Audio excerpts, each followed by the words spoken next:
real estate investors aren't making money like they used to. And this is true. I mean, from 2020, like, COVID happened to early 2021 or early 2022. I mean, the market was on fire. Prices were going up so quickly. You could buy a property, sell it 3 months later, not really fix it up, and it's worth a lot more than you bought it for just because the market was appreciating.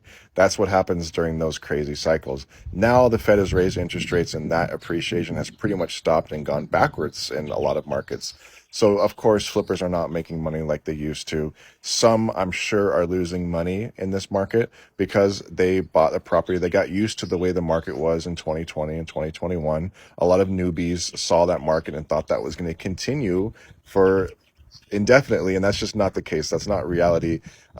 Most of the time, you have to be very diligent on your numbers, buy properties at 60, 70% or lower of the after repair value.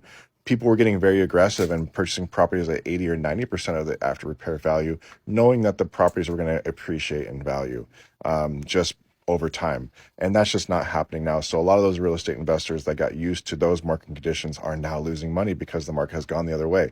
But guys like me and more experienced investors never really varied or strayed from their numbers and always bought properties at the same 60, 70% of the value. So we're still doing fine.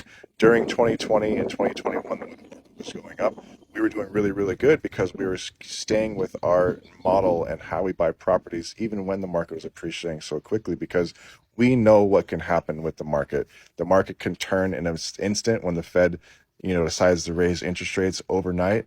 In 2 to 3 months, the market completely slowed down. So guys that have been around for a while know that that can happen and are prepared for times like that. So just got to stay diligent with your numbers and create a business model that will last through times like this and the good times. The idea is to make it through the bad times and really prosper in the good times. The bad times should not wipe you out like they're wiping a lot of people out right now.